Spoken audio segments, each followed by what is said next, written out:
जय श्री राम। हर हर महादेव। दोस्तों, स्वागत है आपका हमारे YouTube चैनल हिंदी कहानी में।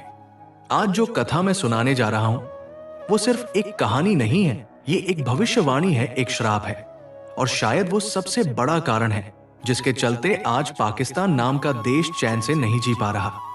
क्या आपने कभी सोचा है, एक देश जिसे धर्म के नाम पर बनाया गया, वो देश आज खुद अपने धर्म से भटक चुका है। एक मुल्क जो खुद को इस्लाम का किला बताता है, वो आज अपने ही घरों में खून खराबा, बम धमाके और गरीबी से घिरा हुआ है। बिजली नहीं, पानी नहीं, शिक्षा नहीं, अस्पताल नहीं और ऊपर से कर्जों में डूबा हुआ। क्या ये सिर्फ राजनीति है या फिर इसके पीछे कोई ऐसा श्राप है जो हजारों साल पहले दिया गया था? लेकिन दोस्तों, एक बात ध्यान से सुनिए। रामायण में साफ साफ लिखा हुआ है कि कोई भी कथा अगर बीच में छोड़ दी जाए तो वो पाप की श्रेणी में आता है। जी हां, ऐसा व्यक्ति ना तो सत्य को जान पाता है और ना ही मोक्ष की ओर बढ़ पाता है। इसलिए हाथ जोड़कर निवेदन है, इस कथा को अंत तक जरूर सुनिएगा, क्योंकि आज मैं वो रहस्य खोलने जा रहा हूं जो ना तो स्कूल की किताबों में मिलेगा और ना ही किसी टीवी चैनल पर बताया गया है। आज जो मैं आपको बताने जा रहा हूं वो सिर्फ इतिहास नहीं, वो महाभारत का वो अध्याय है जिसे जानबूझकर छिपा लिया गया ताकि दुनिया ये ना समझ सके कि पाकिस्तान का असली विनाश कब और क्यों शुरू हुआ। कहानी शुरू होती है उस क्षण से जब महाभारत का युद्ध खत्म हुआ था। कुरुक्षेत्र की भूमि खून से लाल थी, कौरवों की सेना बर्बाद हो चुकी थी। गांधारी जो गांधार देश की राजकुमारी थी और कौरवों की मां अपने 100 बेटों की लाशों के बीच खड़ी थी। आंखों पर पट्टी थी पर आत्मा जल रही थी। वो कांपती हुई कृष्ण के पास आई और बोली, है माधव, तुमने ये युद्ध रोका क्यों नहीं किया? तुम्हारे होते हुए ये नरसंहार आवश्यक था। कृष्ण मौन रहे, लेकिन गांधारी का हृदय फट गया था और वहीं से निकला था एक श्राप। हे कृष्ण, जैसे मेरी गोद उजड़ गई वैसे ही तुम्हारा यदुवंश भी नाश को प्राप्त होगा। और सिर्फ तुम्हारा ही नहीं, जिस धरती पर अधर्म पनपेगा, जो भूमि युद्ध और आतंक की जननी बनेगी, वहां कभी शांति नहीं रहेगी। और दोस्तों, वो धरती कौन सी थी? गांधार की धरती। जी हां, आज का अफगानिस्तान और पाकिस्तान का वही हिस्सा जहां गांधारी जन्मी थी। उसी भूमि को उसने श्रापित किया था और आज वही भूमि आतंक का गढ़ बन चुकी है।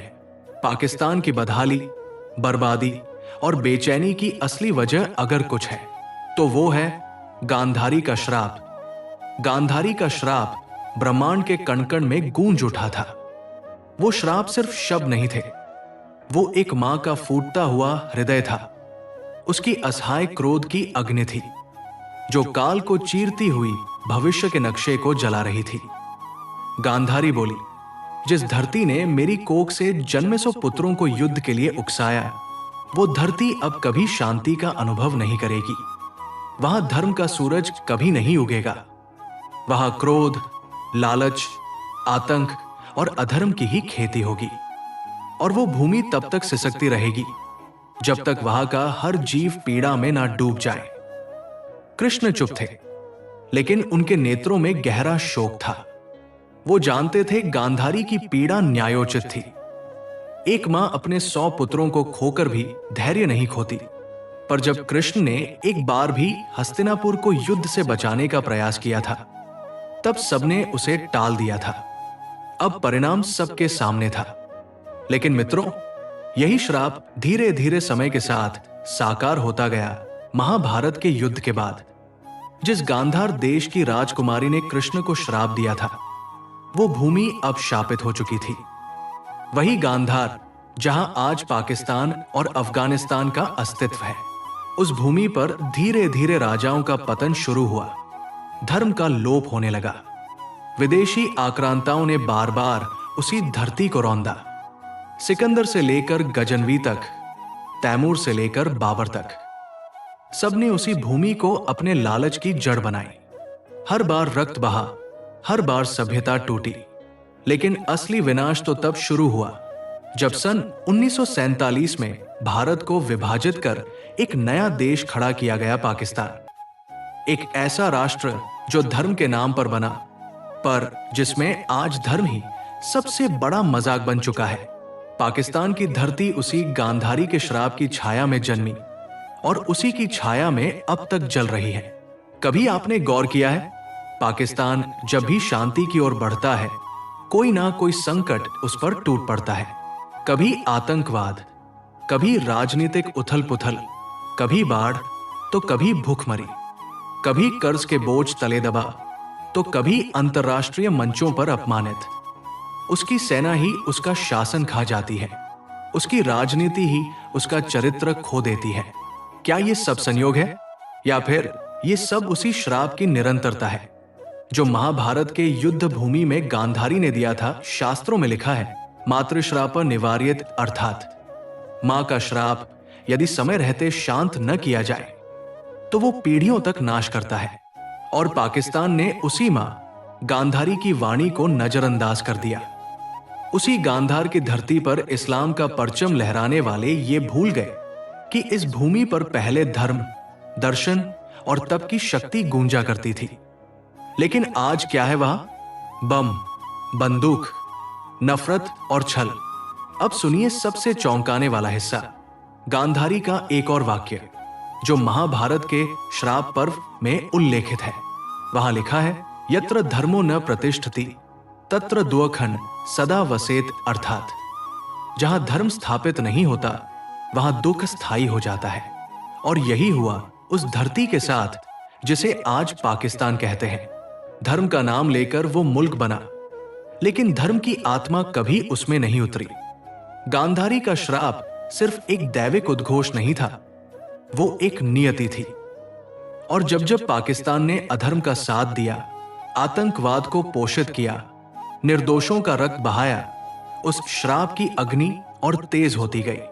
उसका हर नेता जो शांति की बात करता है या तो मारा जाता है या सत्ता से हटाया जाता है। उसकी हर कोशिश जो तरक्की के लिए होती है, आतंक और कट्टरता की आग में जल जाती है। कई विद्वानों ने शोध किया है कि क्यों पाकिस्तान में बार बार प्राकृतिक आपदाएं आती हैं, क्यों वहां की अर्थव्यवस्था कभी नहीं टिकती, क्यों वहां लोकतंत्र कभी स्थिर नहीं होता। लेकिन कोई नहीं समझता कि ये केवल राजनीति नहीं है, ये वो आध्यात्मिक भार है जो गांधारी के श्राप की शक्ल में उस देश पर चिपका हुआ है। अब आप सोच रहे होंगे, क्या इसका अंत नहीं है? क्या ये श्राप कभी खत्म नहीं होगा? शास्त्र कहते हैं, श्राप तभी खत्म होता है जब प्रायश्चित किया जाए, जब पश्चाताप से धर्म की पुनः स्थापना हो। लेकिन क्या पाकिस्तान ऐसा कभी करेगा? क्या वो भूमि जो धर्म के नाम पर कट्टरता फैलाती है कभी गांधारी की पीड़ा को समझ पाएगी? शायद नहीं।